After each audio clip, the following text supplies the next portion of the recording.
Bien.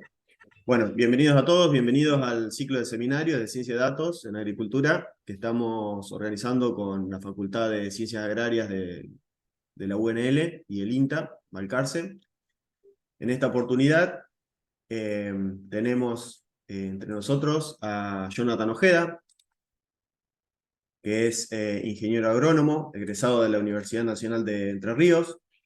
Es doctor en Ciencias Agrícolas de la Universidad Nacional de Mar del Plata. Tiene 15 años de experiencia aplicando analítica de datos, métodos estadísticos y programación para entender la ecofisiología de cultivos detrás de los modelos de simulación de cultivos y algoritmos de sensoramiento remoto, con el objetivo de mejorar la producción de cultivos y reducir el impacto ambiental. Entre sus intereses se incluyen la cuantificación del manejo de cultivos, genética, variabilidad climática en los procesos de suelo y cultivo, integrando datos a través de modelos mecanísticos a diferentes escalas espaciotemporales. Jonathan ha trabajado en proyectos internacionales, multidisciplinarios, multiculturales, manejando grandes volúmenes de datos de suelo, cultivo y clima, mediante herramientas informáticas como Python, y aprovechando la interfase con un modelo que está ampliamente utilizado, que es AppSim. Bueno, a lo largo de su carrera tiene un extenso historial de publicaciones en revistas científicas, ¿sí?, de alto impacto, con colaboraciones entre academia e industria en varios países. Y bueno, lo más actualmente se desempeña como líder del equipo científico de una startup, Terradot, una empresa tecnológica con base en Stanford. Así que bueno, ahora no te interrumpo más, Jonathan, todo tuyo. No hay problema. Bueno, buen día a todos. Mucho gusto y bueno, agradezco a la organización del ciclo de seminarios por parte de la Facultad de Ciencias Agrarias del Balcarce y del INTA que me hayan invitado. Es importante para mí ya que pasé varios años de mi vida compartiendo con la comunidad educativa de Balcarce y me egresé en esa escuela y bueno, digamos, cada vez que vuelvo a tener contacto con la gente allá, uno recuerda las épocas de estudio y de, de rotura de cabeza y crítica de Balcarce. Así que agradezco muchísimo. Eh, bueno, había varios temas para plantear una vez que me invitaron y creí que este es uno de los más importantes y que no solamente engloba lo que es modelación de cultivos, sino que puede ser aplicado a otras disciplinas como lo es ecología o ciencia del suelo o impacto ambiental. Bueno, hoy voy a hablar de una herramienta que hicimos hace unos años con un colega eh, que básicamente, bueno, fue para automatizar la extracción de datos climáticos en ese momento para hacer un análisis de modelación de cultivos, pero bueno, le vimos que tenía un amplio uso en el futuro para otro tipo de aplicaciones, así que bueno, es un paquete de Python que se llama BestiaPop y bueno, hoy voy a hablar sobre eso.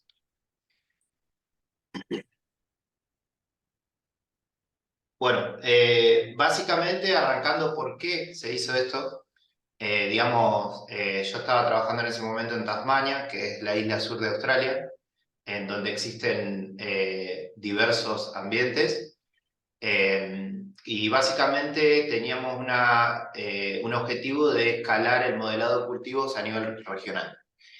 En ese sentido surgieron hipótesis acerca de qué sucedería cuando uno escala la modelación de cultivos desde un punto a una grilla. Que bueno, en los últimos años esto se ha avanzado bastante, pero no mucha gente ha demostrado la incertidumbre que se genera cuando uno pasa de hacer simulaciones desde punto a grilla. Entonces, con esa pregunta en mente, bueno, hay dos trabajos asociados a esto que están ahí en la cita, después se los paso, no hay problema. Básicamente el análisis era eso, ¿no? ¿Qué pasaba si escalábamos el modelo, que en este caso fue AppSim, de grillas de 5 kilómetros a 15 kilómetros, 25 kilómetros y 40, con distintas agregaciones? Y básicamente cuando hablamos de grilla es tener un output del modelo de simulación, en este caso fue de papa, rendimiento de papa, Pero bueno, la gran hipótesis era qué pasaba cuando uno escalaba datos climáticos y de suelo, y también de manejo, pero principalmente los inputs del modelo que serían suelo y clima. Entonces, bueno, la pregunta era, ¿cuál es el efecto de agregación cuando uno escala a zonas regionales? ¿Cómo se cuantifica y cómo uno puede hacerlo de manera automatizada? Porque acá estábamos hablando, como ustedes pueden ver, las grillas de 5 kilómetros eran cerca de más de 1.700 grillas, entonces esto era imposible hacerlo de manera manual. Y bueno, y por otro lado, en el modeling siempre hay una etapa de ambientación y, digamos, mucha gente modeliza a partir de divisiones gubernamentales, por ejemplo, en Estados Unidos a nivel de county o en Argentina a nivel de distrito, departamento, pero bueno, en realidad la biología sucede no a partir de divisiones políticas, sino que sucede a partir del efecto del ambiente. Entonces, este tipo de metodologías también nos permitía, teníamos esa pregunta si nos iban a permitir hacer esta clusterización de ambientes, que era una cosa imprescindible a la hora de modelar, porque era una forma también de mostrar los resultados a nivel regional. Así que estos serían los por qué se hizo este paquete.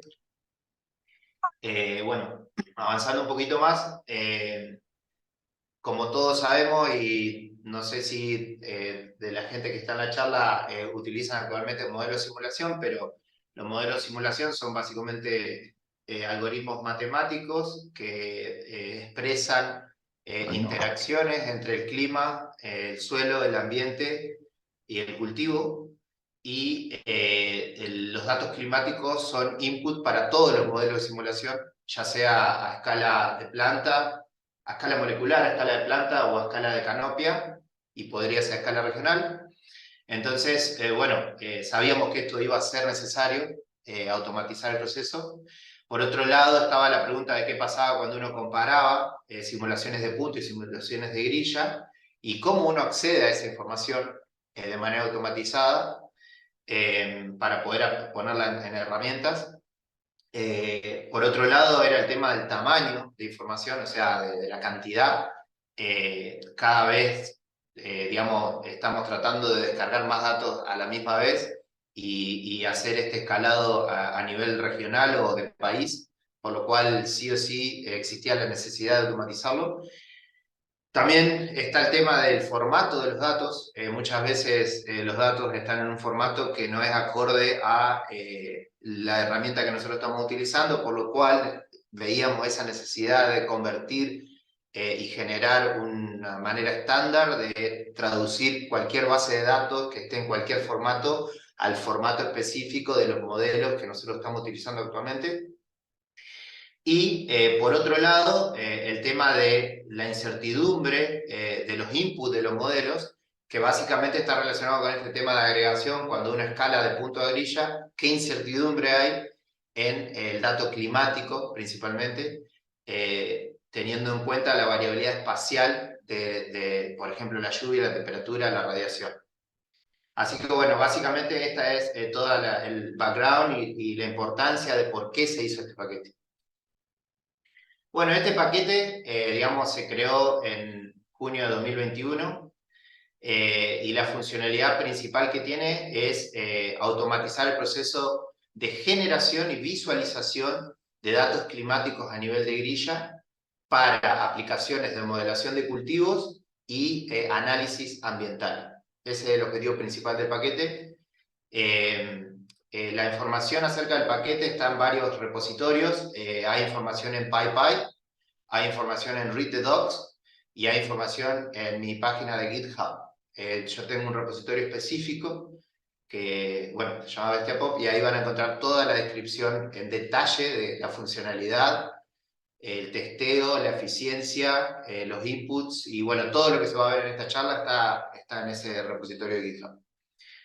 Por otro lado, y me pone contento decirlo, estuve muchos años en la academia, todavía sigo estando con menor cantidad de tiempo, pero estuve más de 10, 12 años en la academia y, digamos, la principal función siempre fue escribir papers conseguir plata para financiar proyectos y supervisar estudiantes, pero la verdad que después que hicimos este paquete me di cuenta que podíamos tener un impacto diferencial a través de otro tipo de herramientas y que ese impacto se puede medir. Y bueno, y ahí ustedes pueden ver que nosotros al paquete le pusimos un cuantificador de descargas y digamos, así como uno puede ver las citas de un paper, creo que también es importante cuantificar el impacto de este tipo de herramientas.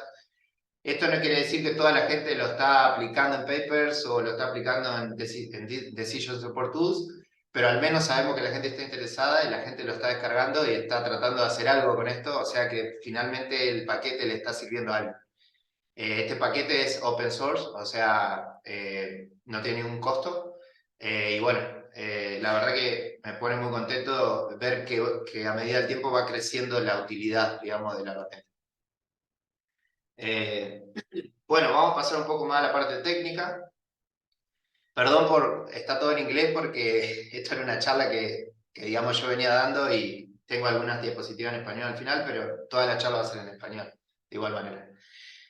Bueno, como ya veníamos hablando, el accionar del paquete, ahora vamos a la parte más técnica, lo que hace tiene varias funcionalidades específicas, pero bueno, haciendo punto a punto, una funcionalidad sería la descarga de archivos NetCDF, que es un formato específico para, digamos, de organización de datos multidimensionales, que en este caso sería latitud, longitud y día juliano. Serían 3 dimensiones. El paquete puede descargar directamente un NetCDF de NASA Power con un comando. En este caso uno va a estar limitado por la capacidad de disco que tenga en la computadora que lo está tratando de hacer, a no ser que lo esté haciendo en una instancia, en una nube, donde tiene más capacidad, ¿no? Pero va a seguir limitado igualmente, de igual manera, porque estos archivos son bastante pesados. Imagínense que estamos hablando de archivos quizá de 30 años, que por cada latitud y longitud vamos a tener datos diarios de cada día, bueno, de cada día juliano por los 30 años, por la cantidad de latitudes que uno quiera descargar. Latitud y longitud. Por otro lado, lo que hace el paquete es genera archivos climáticos con formatos específicos en base a los archivos NetCDF. Y en este caso sí, digamos, cuando uno va a hacer las descargas es de manera ilimitada. O sea, uno podría descargar, si quisiera, el planeta entero, siempre y cuando tenga capacidad de memoria y de storage en donde lo esté haciendo. Y en este caso uno tiene que pasar tiene dos opciones, digamos. Una opción es pasar una latitud y longitud única, y el paquete va a descargar específicamente el archivo para esa latitud y longitud a través de los años, según los años uno le indique. Y por otro lado, si no, uno puede armar una lista de latitudes y longitudes y puede pasarle la lista y el paquete va a descargar para todas las combinatorias de latitud y longitud que uno le indique. Por otro lado, inicialmente el paquete se creó para descargar datos de Australia, de un organismo del gobierno de Queensland, de Scientific Information for Land and Owners, SILO, que es uno de los más utilizados en Australia. Y también se adaptó para la descarga a nivel global de NASA Power. Estamos trabajando en incluir otro tipo de fuentes climáticas, no es muy complejo, y esto también queda abierto a cualquiera de ustedes que quiera hacerlo, porque el paquete es abierto y se pueden abrir issues, commits, se puede fork, se puede hacer un update del paquete en función de cualquier tipo de desarrollo que alguien quiera hacer. Basándonos en la base de datos actuales que tiene el paquete, las resoluciones espaciales de descarga son, para el caso de Silo, son de aproximadamente 5 kilómetros, 0.05 grados, y en el caso de NASA Power, de 0.5 grados, sería aproximadamente 50 kilómetros cuadrados, porque esto depende mucho de la latitud del planeta, digamos. En realidad, que no es un cuadrado, digamos, es una especie de rectángulo de donde está descargando la información. La resolución temporal, en el caso de Silo, es de 1889 hasta el momento, es una base de datos que se actualiza día a día, y en el caso de NASA Power se actualiza año a año y arranca en 1983. Si no me equivoco, creo que existe hoy la funcionalidad de actualización to date, o sea, hasta el día que uno quiera descargar. Y en el caso del año, para radiación a veces hay que arrancar la descarga de 1984, porque no existen datos para 1983. Pero igualmente es un buen time series, una buena cantidad de años, digamos, si uno quiere hacer un análisis ambiental o lo que fuera de cualquier punto del planeta.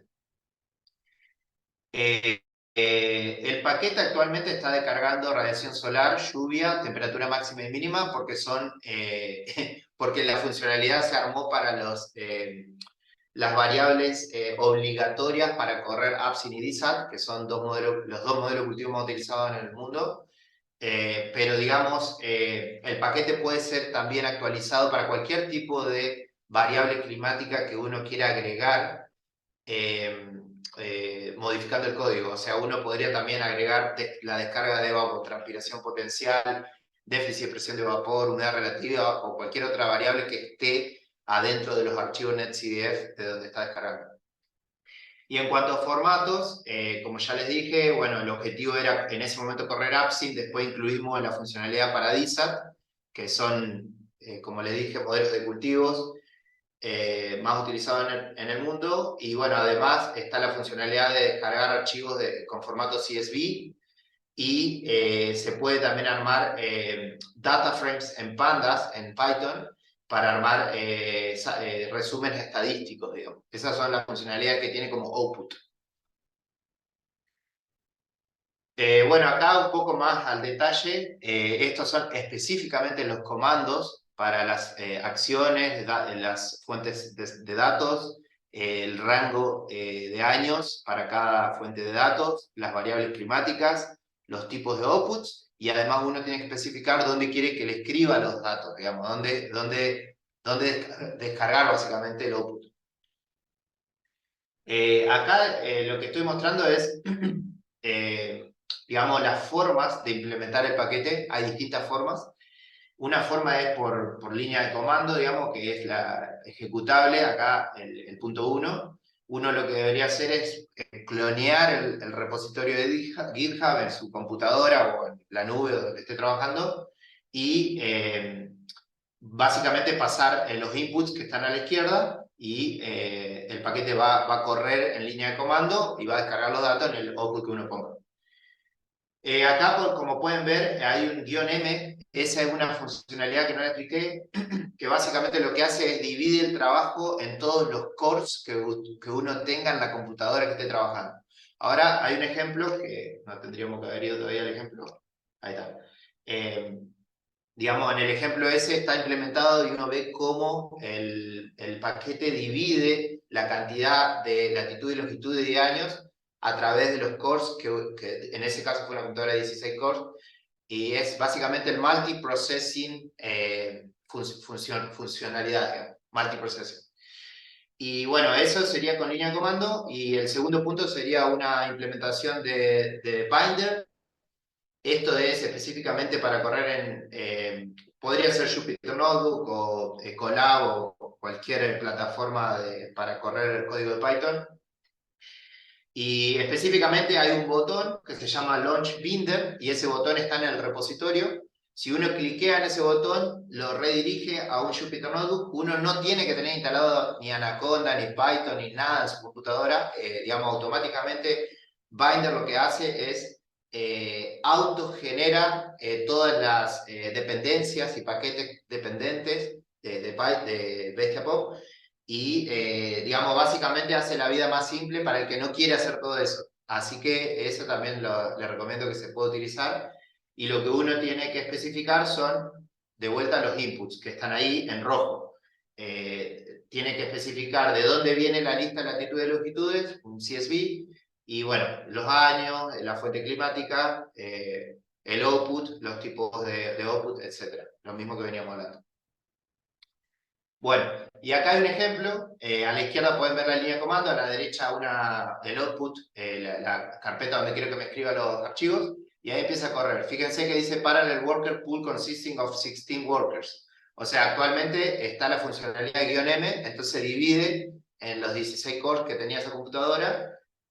Y bueno, hay un conteo de tiempo, y fíjense que ahí dice 18 segundos, descargó 9 archivos para 9 combinatorias de latitud y longitud distintas, desde el año 2018 a 2020, o sea, serían 3 años, de manera diaria.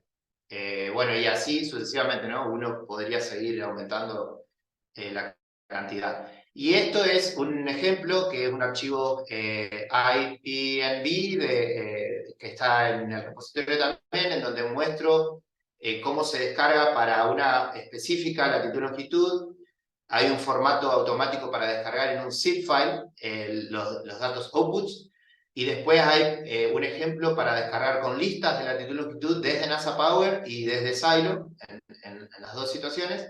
Y en el ejemplo de Silo, lo que se puede ver también es cómo se puede armar un análisis estadístico de los datos de los outputs, que es esa tabla que está ahí. Por cada latitud y longitud por año, uno tener el resumen. Y además una visualización de los datos, en este caso fue para una isla norte de Tasmania, porque estábamos trabajando con eso, pero bueno, básicamente uno podría hacer visualización de los datos también a través de ese Jupyter Notebook que está también en el repositorio. Bueno, hablando un poco más específicamente de los outputs, bueno, acá lo que podemos ver es un archivo Medfile, que es el archivo específico de clima de APSIM, y es básicamente lo que veníamos viendo antes, pero para que veamos un poco más en detalle, se especifica en el archivo output la latitud y longitud de donde vienen los datos, se especifica el día que se hizo la descarga, de dónde se hizo la descarga, o sea, la fuente, el periodo de años de descarga, la latitud y longitud, y estos dos parámetros son específicamente de APSIM, que es la temperatura media y la amplitud térmica del sitio, que en realidad está calculada para los datos descargados. Si uno aumenta la serie, esos números cambian porque aumentan el origen de los datos, digamos, para calcular. Por otro lado está el archivo climático de DISAT, que es un del WTH, y bueno, básicamente es lo mismo, o sea, toma los mismos datos, pero le da otro formato. Y así sucesivamente se podría aumentar la funcionalidad de Bestia Pop, por ejemplo, para otros modelos, como serían, podría ser modelos de suelo, ya sea Daisen, Salus, podrían ser también otros modelos de cultivo como Sticks. Básicamente lo único que tiene que pasar es un template con el formato que uno quiere, y eso se podría hacer de manera bastante simple.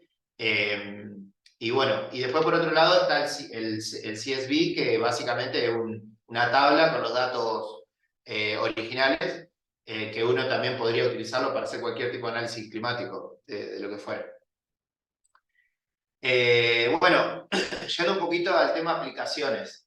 Bueno, este es un paper que escribimos hace un tiempo, en donde lo que hicimos fue hacer un environmental clustering basado en distintas variables.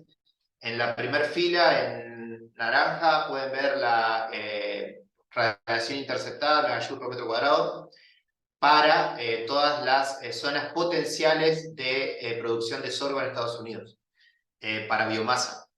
Ese dato sale de APSIM, pero en realidad está tomando el dato climático que generamos con Bestia Pop a través de todas esas grillas, que ya no me acuerdo cuántas son, pero son bastante. Cada grilla de esas tiene, si no me equivoco, tenía 25 por 25 kilómetros, o sea que hay, digamos, una agregación probablemente de cada grilla de NASA Power para un par de grillas de esas que están ploteadas en este dibujo. Después, en la segunda fila tienen un coeficiente térmico sobre el cultivo, o sea, un coeficiente de estrés térmico en el cultivo para distintas regiones, que también es un output de APSIM, pero básicamente lo que hace es toma el dato de input que nosotros estamos sacando de Betiapop y hacemos el cálculo en APSIM. Y el último es un estrés hídrico para el cultivo. Como pueden ver en las zonas sudoeste, el estrés hídrico es mayor que en las zonas céntricas o nórdicas, digamos, del país. Y la diferenciación de columnas es para distintos momentos del cultivo. Como pueden ver en el panel derecho, hay una sigla que es P40, 4080 y 80H. Eso sería planting, 40 días después de siembra, entre 40 días después de siembra y 80, y desde 80 días después de siembra hasta la cosecha. Ese sería el significado de las columnas de los mapas. Y después en la esquina superior derecha está la ambientación climática solamente hecha por temperatura de origen, o sea, lo que se descargó de NASA Power. O sea que básicamente uno, armando estos archivos, tranquilamente puede hacer este tipo de ambientaciones climáticas y describir cualquier tipo de análisis que uno haga por zonas climáticas basado en datos descargados de Bestiapop.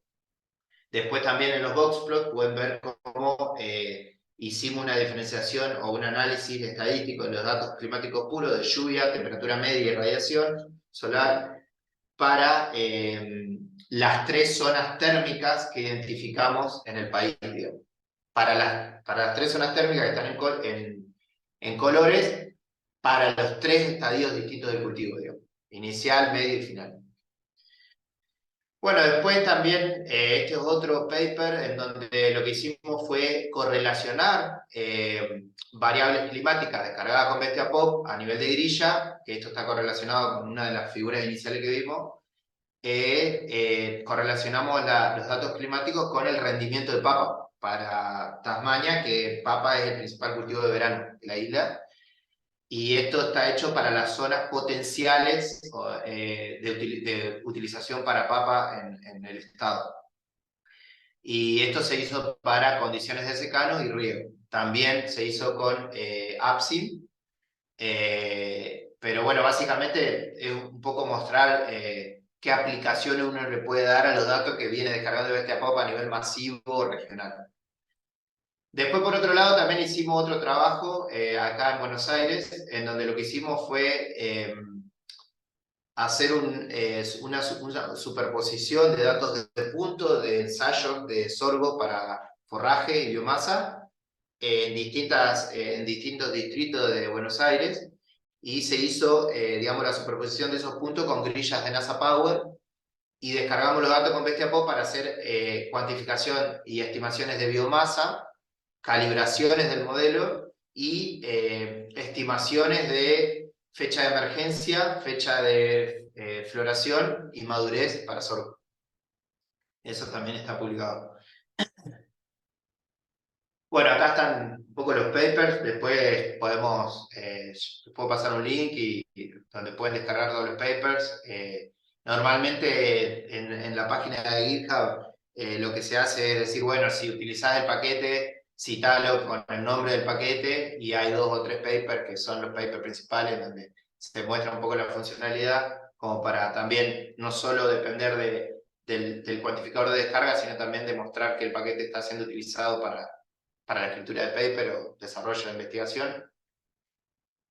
Y bueno, yendo un poco a aplicaciones de la industria, yo ya hace unos años trabajo para la industria, y este fue un trabajo que hicimos en Rigro, que básicamente lo que hicimos fue automatizar el proceso de descarga utilizando Bestiapop, pero esto fue masivo, o sea, lo hicimos para 7 países del este africano.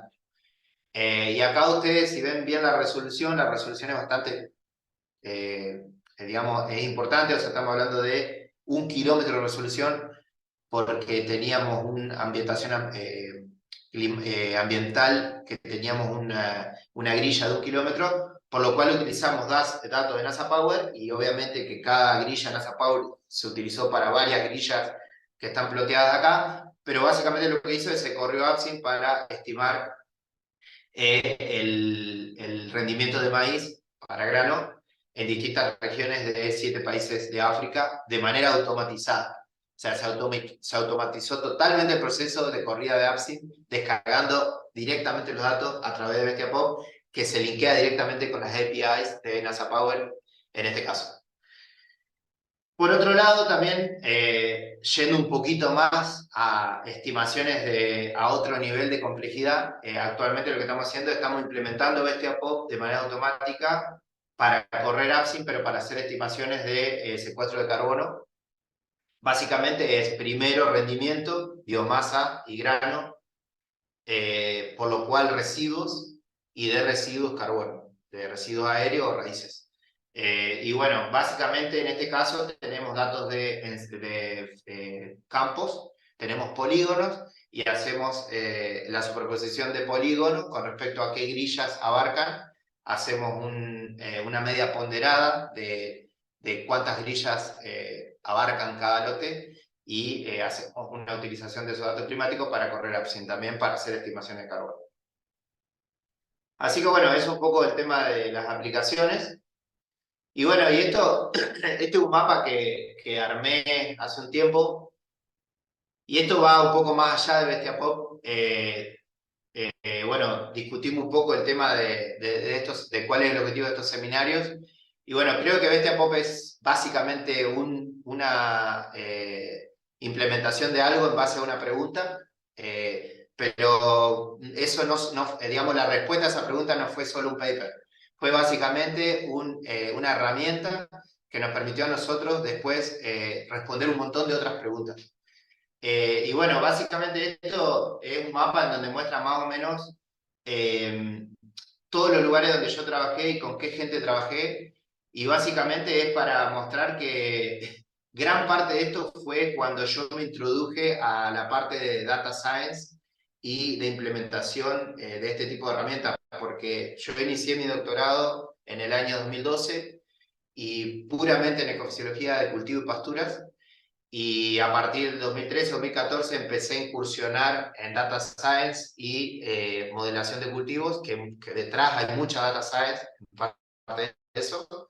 Y bueno, era un poco para mostrar el tipo de apertura en tema de colaboraciones y de implementación de herramientas y de publicaciones y etcétera, que básicamente me ha permitido incursionar en el data science vinculado a la agricultura.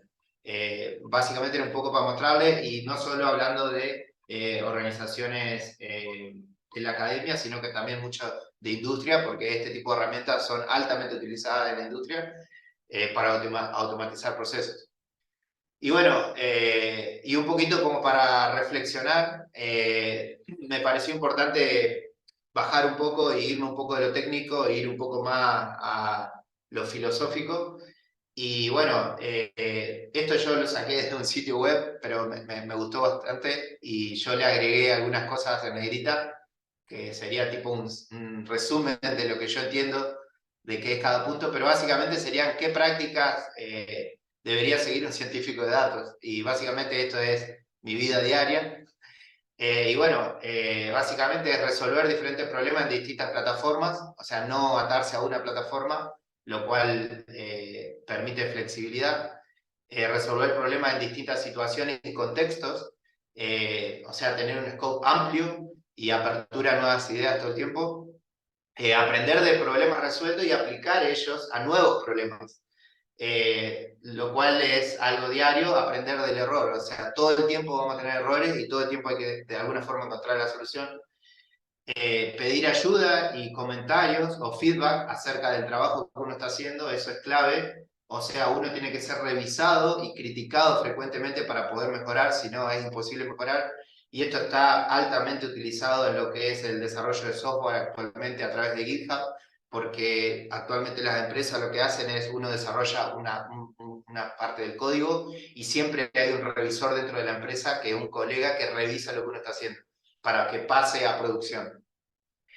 Resolver problemas regularmente para mantener la capacidad de resolución de problemas activa en nuestra mente, o sea, ser constante en esto, digamos, porque creo que esto es lo que va incrementando la capacidad de uno de poder implementar todo este tipo de herramientas, y practicar otras habilidades que soporten a la resolución de problemas, como pensamiento crítico y comunicación. O sea, complementariedad. Así que bueno, era un poco para reflexionar y bajar un poco de lo técnico a lo más filosófico, o vamos a decir, la parte social o de vida de lo que es hacer data science en agronomía. Y bueno, para terminar, extraje una frase de Steve Jobs que me pareció bastante interesante, que todos deberían aprender a programar una computadora, ya que esto te enseña a pensar. Así que bueno, se lo dejo ahí, y bueno, le agradezco muchísimo a toda la gente que está escuchando. Y bueno, un poquito para terminar, yo cuando empecé agronomía, a mí siempre me gustó la matemática, pero siempre me gustó la biología también. Y la verdad que nunca pensé estar trabajando en lo que hoy estoy trabajando cuando yo empecé agronomía. Creo que es muy importante introducir este tipo de conceptos desde el inicio en todas las carreras de agronomía del país, y lo he visto en otros países. Así que bueno, creo que esta charla espero que ayude a alguien a despertar algo en el futuro y bueno, estoy a su disposición para cualquier tipo de pregunta que tengan. Muchas gracias. Bueno, che, bueno, la verdad que muy buena la presentación, Jonathan. Muy inspiradora también contar un poquito la, tu experiencia, tu viaje, digamos, de entrar a agronomía, digamos, pensando en cultivo nada más y tener esa idea y ahora estar trabajando en el mundo digital, digamos, con empresas, el mix entre empresas, industrias y academia que tenés. Y bueno, espero que, como vos decís, que sea, digamos, para despertar, digamos, a otro Jonathan Ojeda que pueda seguir estando ahí o que se involucren, digamos, en estos temas. Bien, bueno, yo voy a mirar acá un poquitito las preguntas en el chat, ahora se van sumando algunas preguntas. Yo tengo una, mientras espero que vayan tipeando, digamos, y cargando las preguntas en el chat, yo tengo una que es para romper un poquito el hielo, que es ¿por qué lo llamaste Bestia Pop al paquete? Ya sé, y me imagino la respuesta, digamos, Bueno, pero quería confirmación. bueno, acá tengo que agradecer a un colega que es digamos, la persona que despertó una de las cuestiones de desarrollar un software para poder responder una pregunta de investigación y de manera futura aplicarlo, que es una persona de Paraná que me encontré en Tasmania, se llama Diego Pérez, y bueno, él también es uno de los creadores del paquete, y él trabaja en parte IT, digamos. Pero bueno, cuando lo estábamos creando juntos, que básicamente fue juntarnos y decir, bueno, tenemos que automatizar este proceso porque es la única forma de llegar al objetivo. Cuando la primer corrida que hicimos y descargó un par de datos de NASA Power y hizo todo el proceso automático, dijimos, esto es una bestia. Eso, entre los dos dijimos, esto es una bestia.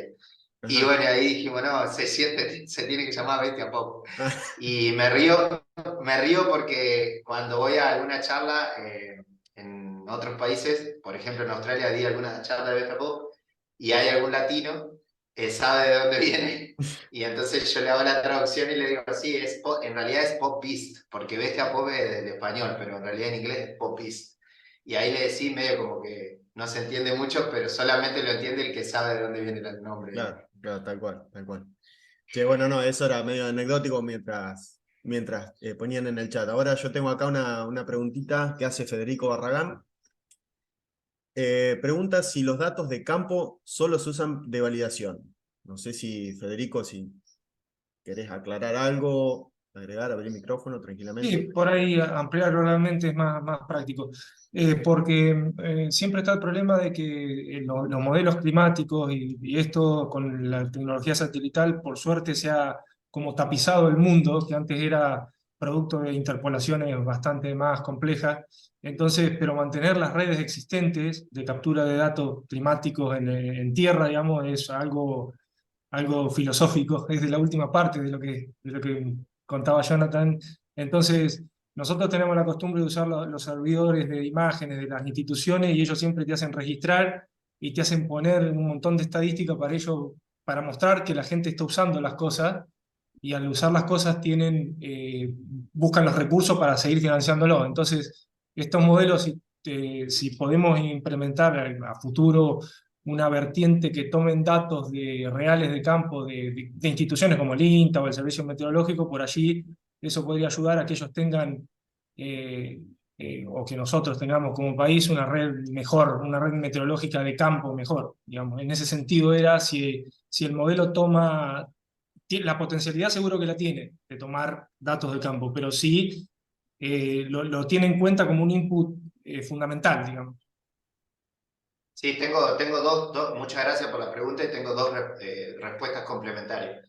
Una es que el dato de campo es el dato de campo. O sea, yo trabajé con datos de INTA, de estaciones meteorológicas, y trabajé con otras estaciones meteorológicas automáticas, etcétera, y siempre hay incertidumbre porque también no es, uno la llama observación, pero hay un desvío ya en la estación meteorológica, y obviamente que desde NASA Power hay un desvío.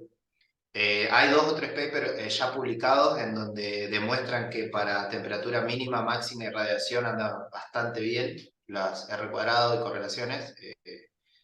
Uno es de Fernando Murumerlo y nosotros publicamos otro también en Global Chain Biology con datos de Estados Unidos, pero el de Fernando es de la región pampeana y Argentina.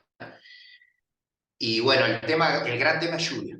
O sea, si vos me decís qué preferís, yo siempre voy a preferir la estación meteorológica antes que NASA Power. Lo que pasa es que dependiendo de la pregunta que uno tenga y del tipo de herramienta que uno quiera armar, ¿no?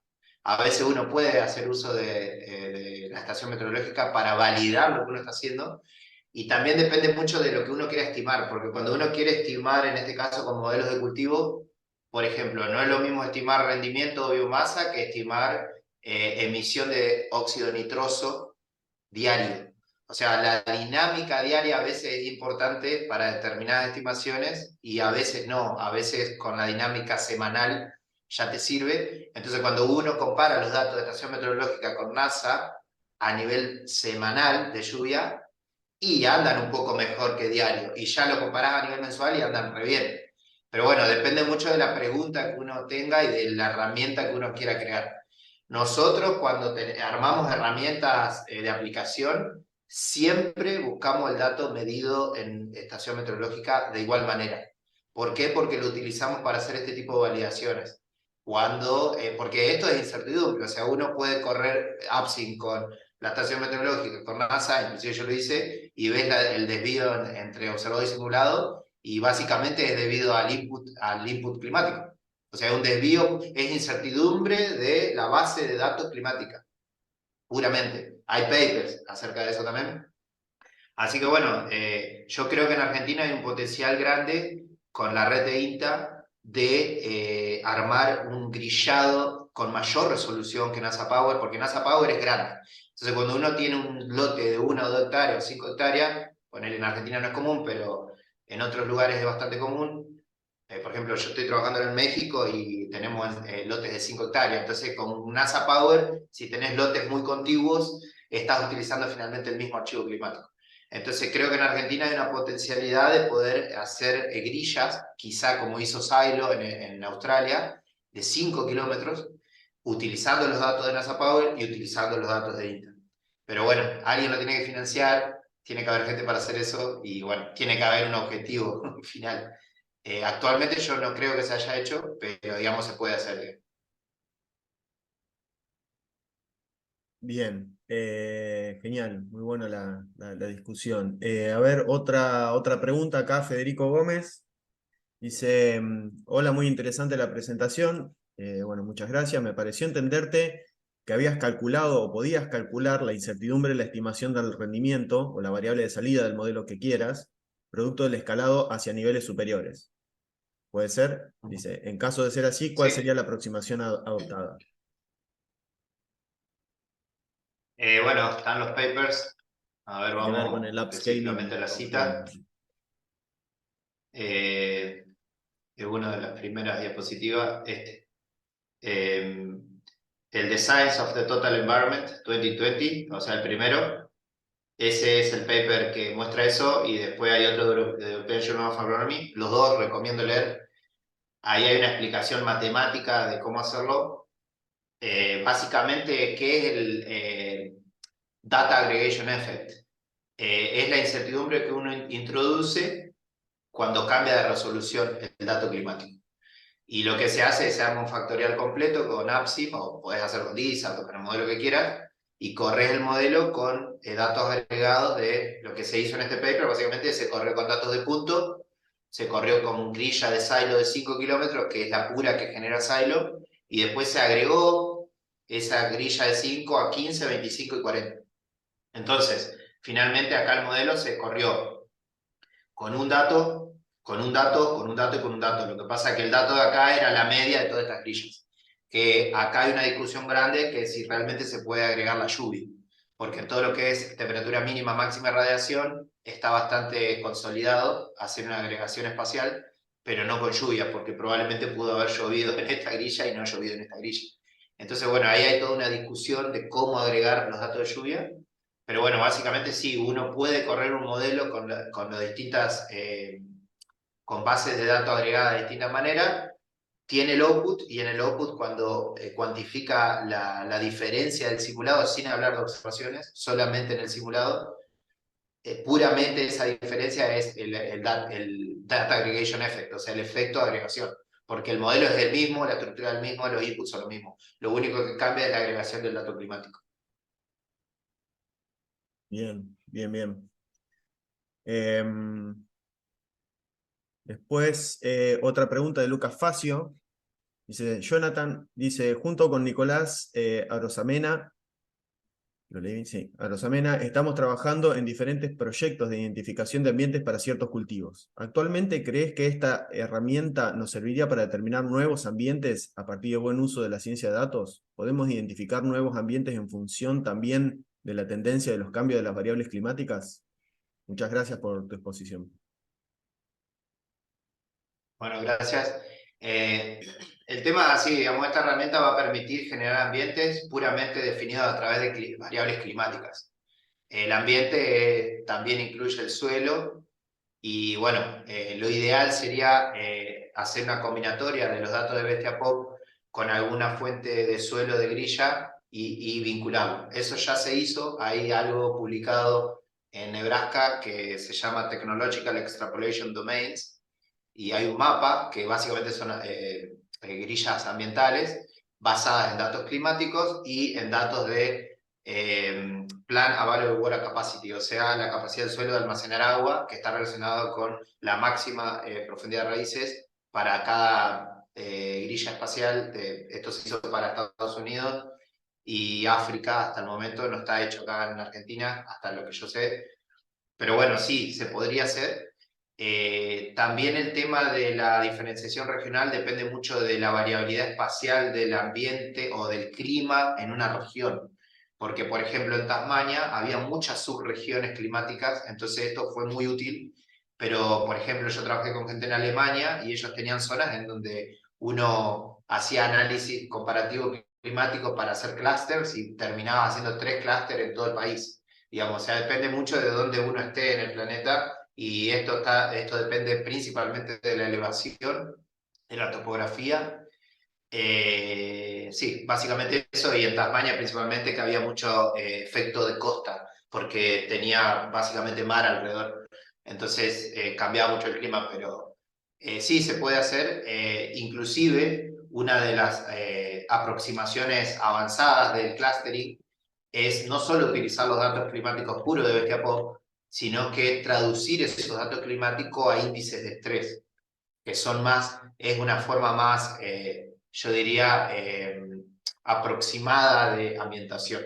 ¿Por qué? Porque estos 3 mapas que se muestran acá son mapas no de datos climáticos puros de Bestia Pop. Estos datos ya pasaron por un modelo y el modelo arrojó datos de intercepción de radiación para una estación específica, datos de índices de estrés térmico para una estación específica para sorgo y datos de estrés hídrico. Entonces uno podría utilizar los datos descargados de Bestia Pop, pasarlos por un modelo que puede ser APSI, no puede ser un modelo estadístico, matemático, más simple, y generar este tipo de mapas de índices de estrés ambiental que, digamos, principalmente te definen las regiones, ¿no? Porque acá está bastante definido en qué zonas hay estrés hídrico y en cuáles no, y en qué etapa del cultivo. Entonces, o sea, sí, la respuesta es sí. Bien, bien. Bueno, en el chat no tenemos más preguntas. A ver, acá se sumó una. No. Bien, Federico Gómez, acá agrega, bueno, agradece la respuesta, digamos, de la pregunta anterior. Dice, ¿pudiste comparar la salida obtenida a partir de un modelo de simulación de rendimiento u otra variable con el escalado utilizado con la metodología de Yield Gap de Van Bussel 2015 y demás? Y después tiene otra pregunta, dice, la pregunta está asociada a lo que dijo Federico Barragán, y también mencionaste vos. ¿Hasta dónde te hace ruido la precipitación de NASA Power? ¿Esperarías ver mucha diferencia? Ellos asumen homogeneidad de precipitación en una amplia zona también, aunque provienen de estaciones meteorológicas. Por ahí hay varias preguntas O sea, metidas la pregunta, dentro, no sé si la la querés leer primera, del chat. sí, o si no, sí, o si no, que la pregunte, que Sí, mejor abrí que el la micrófono, divida en Federico, preguntas y más. sí, va a ser mejor. ¿Qué tal? Disculpa, no, se me hizo largo. No, por ahí tenía en mente esto de hasta dónde te mete ruido la precipitación y tenía en mente el escalado que utiliza la gente de Nebraska con la metodología de Stadiger Gap. Eh, No sé, supongo que estará familiarizado. Mirá, nosotros el trabajo que hicimos con Nebraska no fue específicamente cuantificar la incertidumbre debida a datos climáticos en el rendimiento, pero sí lo que hicimos fue correr distintos modelos, porque no solo corrimos Absin, corrimos Ceres Maze, corrimos DISAT, corrimos distintos modelos de cultivo para distintas regiones del planeta con distintos inputs. O sea, le dimos datos medidos de estación y utilizamos distintas fuentes de datos grillados. Utilizamos NASA Power y utilizamos otra fuente que estábamos tratando de testear. Y digamos, finalmente el desvío ese está dado por el dato climático entero, digamos, o sea, no solo una variable. O sea, está dado por cómo se arma el dato climático en NASA Power y cómo se armaba en ese caso en otra fuente que comparamos, digamos. Y ese cómo se arma es de dónde viene, si es estimado de manera satelital, si es interpolación, ahí hay todo un ruido del método, pero no, específicamente de la lluvia no. Lo que sí te puedo decir es que espacialmente está probado que cuando uno escala y cuando uno corre con una grilla a 50 kilómetros versus una estación meteorológica, el dato que va a generar más variabilidad es, el más variable es la lluvia siempre, digamos. Y por eso no hay buena correlación cuando uno hace scatter plots de lluvia diaria de NASA Power versus lluvia diaria de una estación meteorológica. Eso es lo que hace ruido. Y después el tema en el output depende de muchas variables, porque depende, primero, si el cultivo es regado o no, principalmente. Si es regado, te independizás de la lluvia. Si es en secano, depende del régimen de lluvia que tenga el cultivo. Si justo es un año húmedo y no hay problema de lluvia, probablemente el desvío va a ser menor. Ahora, si está en una situación bastante compleja en tema hídrico, ese año probablemente el desvío se acentúe. O sea que también depende mucho es muy dependiente del año, del tipo de cultivo, del manejo, de la densidad de siembra, por ejemplo, si es maíz, o sea que ya ahí entran otras cuestiones. Ahora va a haber un paper que está en revisión, que calculo que se va a publicar pronto, que explica un poco eso y cuáles son las variables más importantes a tener en cuenta a nivel regional, cuando uno hace análisis regionales. Pero sí, o sea, para ILGAPS, con lluvia específicamente, no lo hicimos. Lo hicimos con datos completos climáticos que incluyen otras variables. Muchas gracias. No sé, no sé si hay alguna otra pregunta derivada de esa. No, acá Natalia pregunta si consideran agregar datos de ERA 5 como otra fuente de datos climáticos. Bueno, eso está abierto, digamos, a desarrollo. Digamos, actualmente yo no lo estoy utilizando, o digamos, no es requerido para lo que yo estoy haciendo, pero el paquete está abierto a desarrollo, o sea que si uno quisiera hacer ese update en el paquete, lo puede hacer cualquier persona, porque es open source. Así que, digamos, yo no tengo problema de si alguien encara un update del paquete para agregar una base de datos, de comentar o lo que fuera que se pueda ayudar a través de GitHub. Pero sí, eso está abierto, digamos, no, pero no hay un proyecto hoy que esté focalizado en agregar ERA 5. O sea, para hacer eso, digamos, el primer paso sería forkear el paquete y empezar a desarrollar y Sí, después hacer el... exacto, tendría que hacer un fork y tendría que empezar a... Hay una parte en donde el paquete busca la API de NASA Power. Lo que habría que hacer es generar probablemente alguna función o otra clase ahí que lo que haga es decir, bueno, el paquete actualmente como datos de source tiene Silo y NASA Power, entonces sería agregar uno más a ese input y habría que desarrollar la porción de código que busque en la API de Grafana. Lo que hay que hacer es mirar bien primero en qué formato están los datos de Grafana. Claro. Si están en NetCDF multidimensionales como NASA Power, va a ser bastante simple porque es igual de la misma manera que está actuando hoy. Pero si está en otro formato, ahí probablemente va a haber que hacer algún tipo de desarrollo un poquito más complejo, quizás. No lo sé. Bien, después tenemos otra pregunta de Bruno Pugliese. Bueno, te felicita, digamos, por la presentación y por el nombre del paquete. Te pregunta si pensás que se podría aplicar los datos climáticos obtenidos por Bestiapop a otros campos de estudio de la agronomía. Bueno, y cita como ejemplo el modelado de problemáticas de protección vegetal, enfermedades, plagas. Lo Sí. posible. Bueno, el desarrollo de modelos de enfermedades es algo que todavía es un gap mundial. Hay algo hecho, pero digamos, es básicamente el triángulo de la enfermedad, o sea, digamos, todo lo que es climático es un proxy para hacer estimaciones de severidad o efecto, o digamos, desarrollo del huésped, por lo cual yo creo que cualquier algoritmo o modelo que se genere a partir de datos climáticos, Bestiapop va a ser va a estar disponible y va a ser bien utilizado, digamos. Porque en realidad lo que hace Bestiapop es automatizar el proceso. O sea, es hacer la vida más simple para el que necesita el dato para generar un modelo, por ejemplo. En este caso, por ejemplo, uno diría, bueno, si existen, uno puede armar ecuaciones de condición y decir, bueno, si para cada grilla yo tengo correr, no sé, 30 años y decir, armame la estadística por decir, haciendo un balance hídrico con la lluvia que viene de Bestiapop, también se podría agregar evapotranspiración potencial o humedad relativa de NASA Power, que eso es otra cosa que se puede agregar al paquete. Y entonces podría armar un condicional y decir, si existen estas condiciones, probabilísticamente podría haber mayor presencia o menor presencia de determinada enfermedad, por ejemplo. O sea que sí, la respuesta es sí. Bien, bien, bien. Bueno, y bueno, para ir cerrando un poquito la charla. ¿Querés mostrar algo? Sí, sí, acá abrí el paper este de Science of Total Environment, que para mostrar específicamente la gráfica que muestra el efecto de agregación, esta.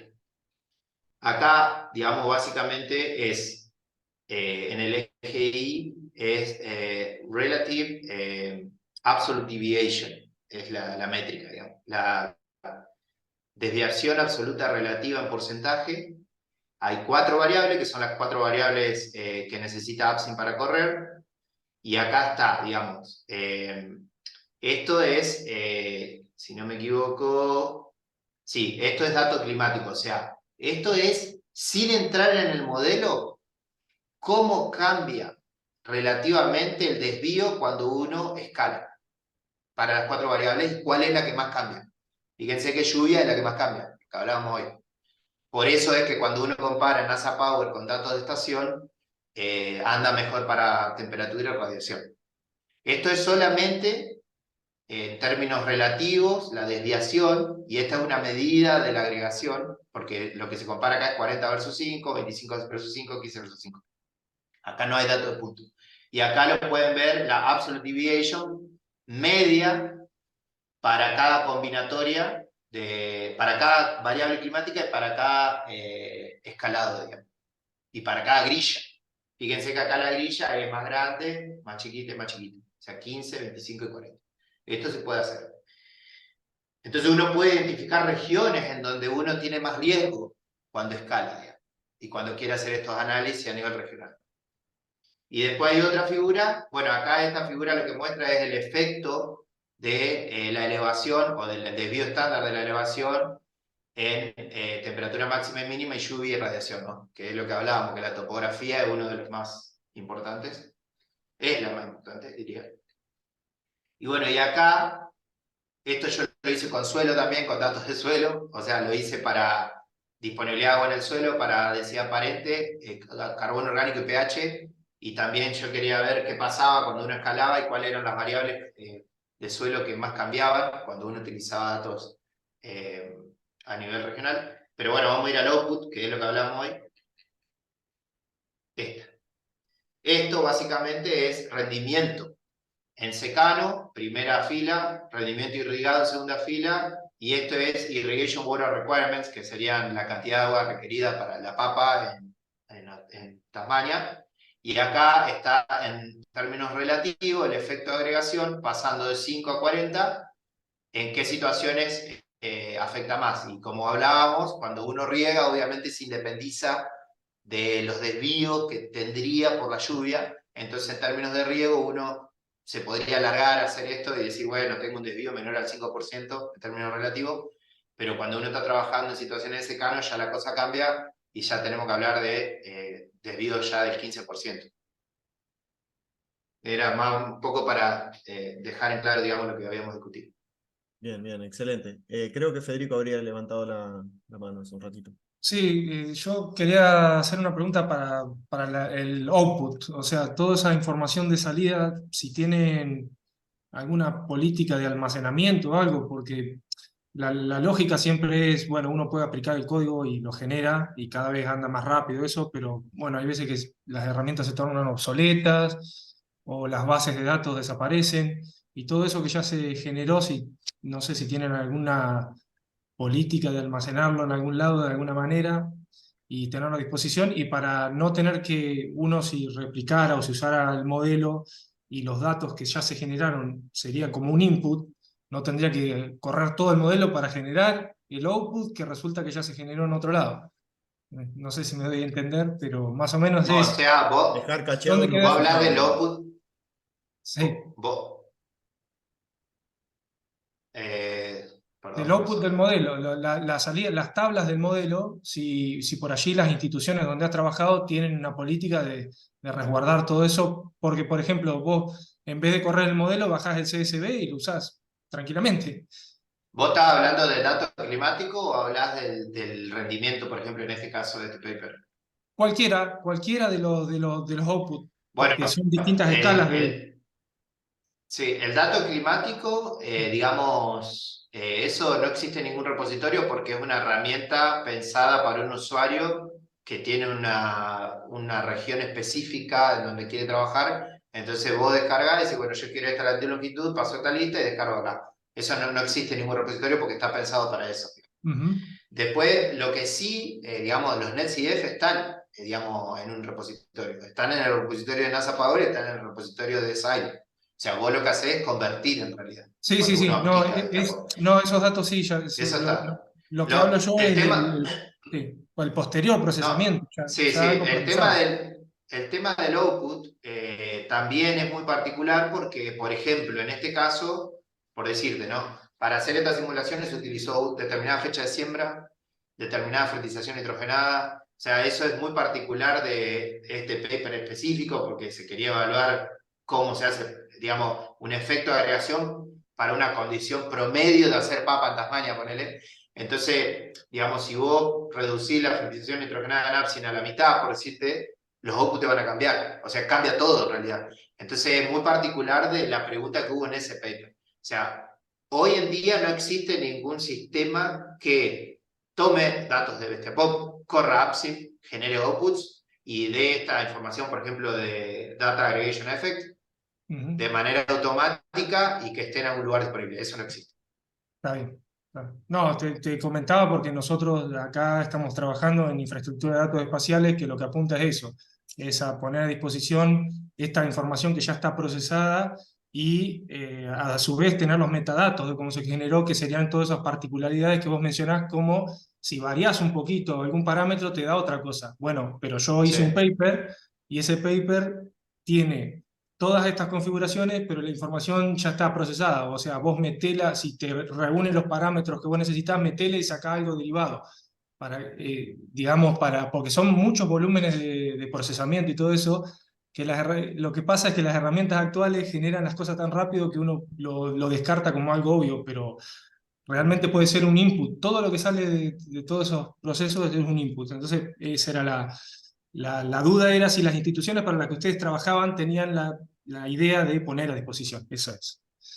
Sí, siempre hubo una política de open source y de base de datos disponible. Como ya te digo, cada simulación tiene una configuración específica, entonces como que uno cambia de lugar, por ejemplo, si se pondría disponible, que en realidad, o sea, los datos existen, yo los tengo en algún lado, pero digamos, solamente va a servir para esa condición. Y en realidad el objetivo de ese paper fue mostrar qué pasa con la agregación, no, digamos, poner a disposición como una herramienta visual de visualización de efectos de agregación. Probablemente si uno hace esto en otras regiones, el resultado va a cambiar, porque depende de la topografía y del clima del lugar. Pero sí, es una buena idea tenerlo disponible para que otra gente directamente, o sea, está indirectamente disponible en el paper, básicamente. Sí. Claro. Hay alguna iniciativa, digamos, que cuando subís el paper, viste, publicar los datos, repositorio tipo Sí. Zenodo, que te aseguran, digamos, de que, bueno, lo están almacenando en algún lado, lo está almacenado y queda, digamos, para hacerlo reproducible. Vos tomás esos datos tal cual se generaron, digamos, sabiendo que se generaron para esa condición, con esos parámetros de la simulación, y vos si se te ocurre hacer otra cosa con eso, o querés correrlo de vuelta, lo reproducís, digamos. Creo que es eso, digamos, bien. Y para ir cerrando, bueno, que es un poquito el objetivo, digamos, de este ciclo de seminarios, digamos, de un poco de meter la idea, digamos, de la ciencia de datos, mostrar aplicaciones. Por ahí y en algún punto, digamos, vos, Jonathan, lo mostraste, o sea, obviamente lo mostraste en la presentación, digamos, pero lo fuiste contando, pero nos gustaría saber, o que pongas así medio como cerrar, eh, un poco qué competencias o qué habilidades los futuros egresados, digamos, o sea, las carreras de agronomía ahora están, digamos, tratando de adaptarse, digamos, a esto, o sea, la agronomía sigue siendo la agronomía, pero con más herramientas y más cosas, digamos. Y bueno, nuestros futuros egresados, ¿qué necesitan tener en su caja de herramientas, digamos, para poder aprovechar esto y para procesar, gestionar y analizar información, digamos, para tomar las decisiones, digamos, qué competencia y cómo se deben abordar esas competencias desde la academia, digamos, cómo los tenemos que preparar, digamos, a los futuros agrónomos que quieran, digamos. Bueno, no sé si, no sé si hay muchos profesores o investigadores acá, pero fui estudiante de agronomía, fui tesista en INTA de grado, fui becario doctoral de CONICET, fui becario postdoctoral de CONICET, o sea, conozco bastante el sistema. Y si yo tengo que mirar para atrás, yo, por ejemplo, primero y principal, yo me egresé en UNER y yo me recibí de ingeniero agrónomo y nunca había leído un paper en inglés. Estoy hablando de 2011. Eso, para mí, no puede suceder. El inglés te abre las puertas, te abre el conocimiento y todos lo sabemos. Y si uno quiere desarrollar un paquete de esto, está totalmente en inglés, los repositorios, la información, etc. O sea que me parece a mí que eso es una de las cuestiones que se debería fomentar, el tema de la lectura en inglés a partir de distintas cátedras de discusión. Después, por otro lado, el tema de la utilización de la matemática y la estadística en resolución de problemas reales, porque muchas veces a uno no le gusta porque se la enseñan de una manera que no es linda, digamos. Entonces, bueno, creo que eso también es importante desde el inicio, o sea, desde la carrera de grado y para adelante, en el posgrado también. Creo que también el tema de la interacción de elementos es importante desde el inicio, o sea, no enseñar cosas aisladas, sino que cuando nosotros somos agrónomos o científicos o estamos en agronomía, estamos trabajando con sistemas. Y los sistemas tienen muchos factores y esos factores tienen interacciones. Uno lo puede ver desde el punto de vista matemático, estadístico, biológico, si quisiera, o ecológico. Pero eso me parece que es importante porque eso es lo que después te permite analizar las variables desde otro punto de vista. No solamente desde el suelo, no solamente de la planta, no solamente desde el clima. Y creo que la utilización de modelos de simulación, ya sea matemáticos, estadísticos, mecanísticos, como APSIM, es importante desde la carrera de grado y en los posgrados para entender el nivel de complejidad de los procesos y de los sistemas que estamos tratando de entender. Porque si uno solamente trata de entender qué pasa en el perfil del suelo o qué pasa en la estación meteorológica, no es lo mismo que trate de entender qué pasa en la canopia con la interacción del clima, el suelo y el manejo. Y eso básicamente te lo dan cuando uno empieza a interactuar con modelos. A mí me dio muchas herramientas trabajar con modelos desde el inicio, porque me hizo ver la cosa más desde una perspectiva más amplia y entender de entrada que eran muchas interacciones y que tenía que empezar a analizar las cosas de distintos puntos de vista. Genial. Así que bueno, eso más que nada es mi feedback yo creo, para esto. Y después el tema del data science en la agricultura, yo creo que hay mucho de autodidacta. Digamos, hoy en día hay mucha información online. Literalmente yo mi tesis de posgrado la hice en Excel. A menos Mi paciencia la cantidad. doctorado yo lo hice en Excel. Digamos, y hoy en día yo creo que si yo hubiera hecho mi doctorado en Python, yo hubiera publicado el doble. Porque la velocidad que uno adquiere cuando utiliza herramientas de programación se duplica, se triplica y exponencial a veces.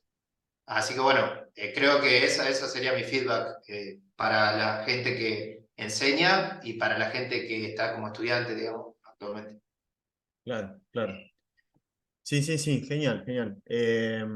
Bueno, ya podemos ir cerrando, digamos, este encuentro. La verdad que fue muy productivo, mucho intercambio, digamos, hubo. Veo que hay mucho interés, digamos, en tu herramienta, digamos, esta posibilidad, digamos, de automatizar la extracción de datos climáticos, es el punto de partida, digamos, para entender los cultivos. Se complementa con suelo, por eso un poco el eje de estos seminarios era avanzar sobre suelo, cultivos, perdón, suelo, clima y bueno, ahora la que sigue, ya ahora voy adelantándoles que el próximo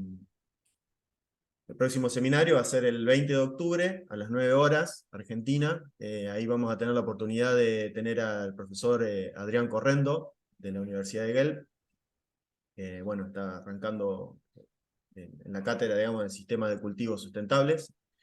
Y él nos va a hablar sobre la ciencia de datos aplicada a las decisiones de manejo de nutrientes. O sea que vamos a ir cerrando un poquito este ciclo de seminario, digamos, donde ya vimos una parte del suelo con la cartografía digital, todo lo que es clima, digamos, que nos mostró Jonathan, que también avanzó sobre cultivo y suelo, digamos, nos mostró un poquito de todo, porque como él dice, hay interacciones por todos lados. Así que, bueno, esa es la idea, ya dejamos planteado, les va a llegar de vuelta vamos a ir publicando, digamos, bien los detalles del próximo encuentro. Y bueno, nada más que agradecerte, Jonathan, por tu tiempo. Sé que estás trabajando muchísimo, digamos, y tenerte, digamos, una hora para que nos cuente, digamos, un poquito, digamos, tu historia, digamos, que nos puede inspirar un poco, y tus trabajos, y el impacto que tienen es muy, muy bueno. Así que muy agradecido por nuestro lado. Si puedo dar un último comentario para cerrar. Cerrá con lo que quieras. Creo que uno nunca tiene que subestimarse. Creo que, digamos, independientemente de donde uno se haya formado, con la gente que se haya formado, siempre hay que buscar, digamos, mejorar. Y creo que, digamos, yo por lo menos en mi experiencia, que he viajado y tuve la posibilidad de viajar y trabajar en distintos grupos de trabajo, creo que la formación que nosotros tenemos acá en Argentina nos hace mucho el pensamiento crítico desde el grado y el posgrado, pero creo que hay que seguir adelante a pesar de todas las trabas, ya sea burocrática, financiera, lo que fuera, y meterle para adelante porque las oportunidades existen y bueno, uno tiene que estar preparado para el momento que se dé esa oportunidad. Cuando se da esa oportunidad, si uno está preparado, digamos, uno la puede tomar, digamos. Y ese fue mi caso. Y agradezco muchísimo haberme formado acá porque básicamente mi pensamiento fue generado netamente en Argentina y yo me mudé a Australia, digamos, después de haberme doctorado. Así que eso prueba, si uno analiza los factores, prueba que el efecto no fue haber estudiado en otro país. Claro. Digamos, así que bueno, fomento eso a que uno no se subestime de lo que puede hacer y lo que puede llegar independientemente de donde uno haya estudiado o con qué grupo haya realizado. Hay mucho de constancia, de voluntad y de meterle para adelante, así que bueno, muchas gracias a usted. Bueno, genial, genial. Bueno, entonces cerramos este tercer ciclo de seminarios y bueno, los esperamos la próxima, el 20 de octubre, ya le vamos a ir avisando. Bueno, muchas gracias de Muchas vuelta y gracias. hasta la próxima. Chao, chao. Hasta luego. Chao, chao.